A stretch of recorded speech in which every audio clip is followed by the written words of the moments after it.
Patriarchy, which just refers to, male control of resources, wouldn't really exist if women didn't desire resources in their partners. Because the reason that men tend to control a lot of resources is because women demand resource access on the part of their partners. And if women didn't care, then men wouldn't work so hard to get access to them. There's this really great quote by Aristotle Onassis where he once said, "Without women, all the power and money in the world would be completely meaningless." So real quick, I know a lot of people, even in the red pill space, some of them would say it, or in the manosphere space, they'll say little things and allude to women is definitely a driving force for a man's ambition and assertiveness and stuff like that. What this feminist is doing, she's going to the extreme. She's saying the reason for the patriarchy and men having these resources and stuff like that. One, she said the patriarchy is primarily for the accumulation of resources and stuff like that, that isn't true. That's just not what the patriarchy is about. It's about a lot more as far as the biology of the man. The man is the leader in the household. He's the strongest person in the household. Men are the ones that fight the wars and stuff like that. So there's a lot more that encompasses the patriarchy than just resources. Now, of course, resources is a important piece of it, but it isn't the end all be all. But let's play more and I'll break it down to you guys. I think that there's a lot of wisdom in that. Men work so hard to control the resources, not because men together are banding, together and trying to hoard the resources and keep them from women.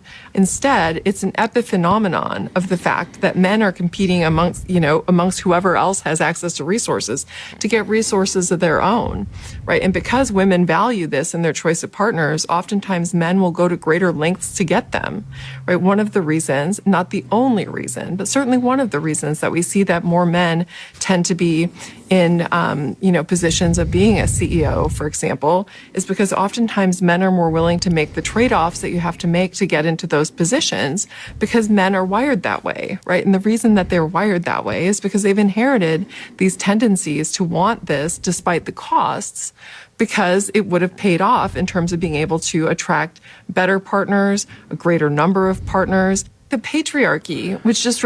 When people speak, sometimes they'll sprinkle a little truth. It'll be like a little bit of truth in the message, but the entire conclusion of her message is a complete lie. And I'll break it down to you guys momentarily. What she's alluding here to in her conclusion of the patriarchy and why men have this drive and ambition, the logical entailment of all of this is because of females. They want chicks and women desire finances and resources. So a way to get women is to acquire more finances and more resources and stuff like that.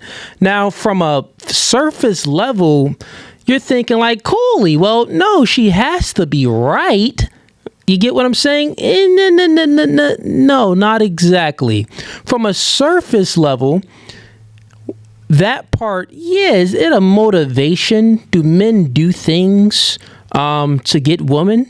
For sure they do, but that isn't a real man. A real man is going to be on his purpose, and the byproduct of his success is the women. So it's much different. And really, if you are trying to do things for the purpose of women, you normally don't get the woman. I repeat, when a man is actually trying to do things for the sole purpose of a woman, he normally doesn't get the woman, because women, they have this sixth sense almost of weaning out the thirsty guys, the beta men, and also weaning out the guys that's not really the alpha, not really the big dog. But anyways, let's break it down from a few lies that she said, and I'll give you some facts here.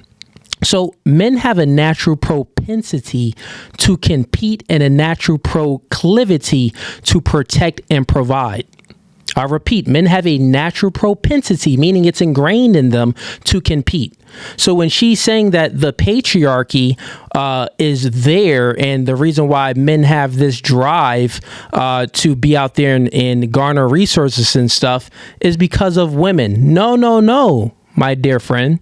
It's not because of women. Women are just a byproduct of this, is because they seek out the accomplishment. They seek out equality. And also, men are simple creatures. Like, the reason why we don't require a whole lot. Why do you think the saying is, a dog is a man's best friend? The dog is a man's best friend is because we don't require a whole lot out of life too much. Meaning we don't need females to find our true purpose. We don't need females to find something to protect and provide for. Without any females, we can have a dog to protect and provide for. And this reason is because men are the apex predators. We're the smartest out of all the land species on the planet. So we're the apex predators. We're the smartest. So men, yeah, we have this natural propensity to compete with one another, but a natural proclivity to protect and provide. So that natural proclivity of what we have, we'll find a dog that we can protect and provide. We'll find a little, a little animal or something we can protect and provide for. We'll build something that we'll protect. You get what I'm saying? Now let's break down compete. Like, where do we get this natural competition in males? Where does this come from? Well, it comes from our biology, and you'll see it at a very young age. In elementary school, boys play things like tag and hide and seek. That's what they'll do. They play games like tag and hide and seek, where there's a competition. There's a winner and a loser in this. Now, a feminist would say, well, the boys probably play those games because they haven't went through puberty at that young age, so they don't have their testes hasn't dropped, which is dumb because you'll even see the boys will play games amongst one another, even when they're in middle school and in high school. And actually, I got a pen right here, a pencil. You know the game, pencil fighting. We'll play games like pencil fighting amongst one another. That's what we'll do. We'll play games like pencil fighting because we naturally have this propensity to compete. So what this feminist is saying, she's a liar. She's wrong. And the reason why she's saying this is because she's viewing things from the female's lens, because she's a woman. She doesn't understand that we just have this natural drive to compete. Now, also games like, what's one of the other games? I don't even know what it's called, but I have a can here. And it's a game that boys will play, and no chicks are around when guys are pencil fighting. No chicks are around. We're in a cafeteria pencil fighting. We're not even worried about chicks, but we're doing these things for competition.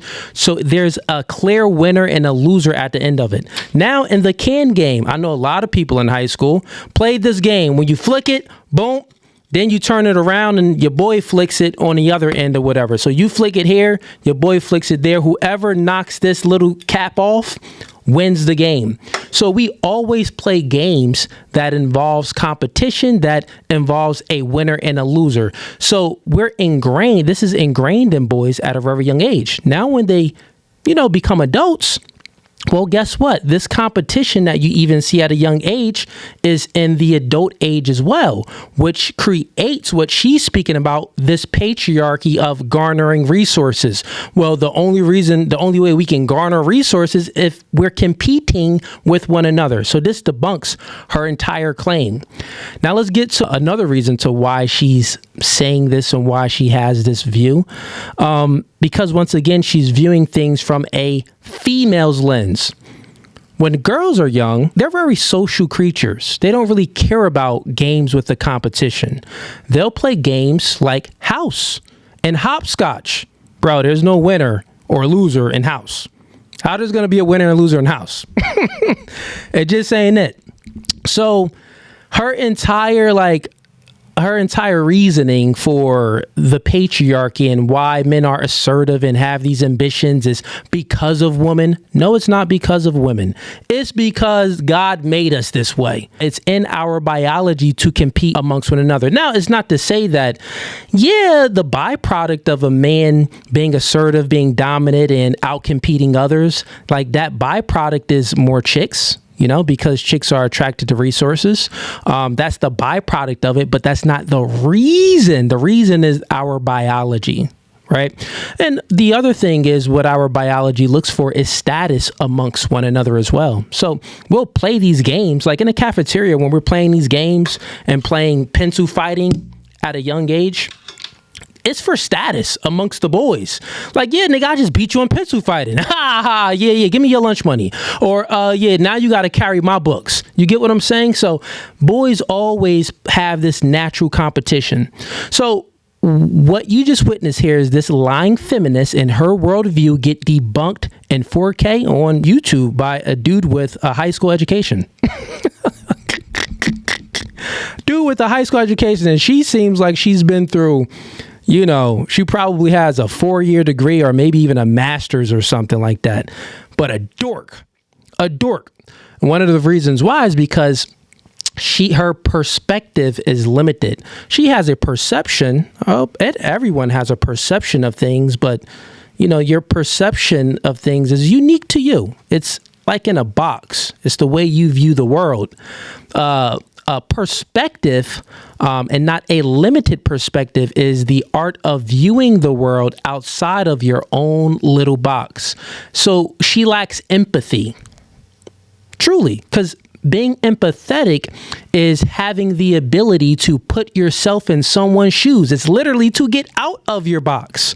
But meanwhile, she's in her box, so she can't even really see that, no, what you're saying, that's just the byproduct of men accomplishing things as women. But we really do things because, nigga, we just like competing. We like wrestling. We like doing these things amongst the boys and no chicks are around. It's ingrained in us at a very young age. And as we get older, that's when it just, builds up even more. But okay, let's get to another clip. So if you like that clip and you want to watch more, click right here. But if you want to watch the full episode, click right here.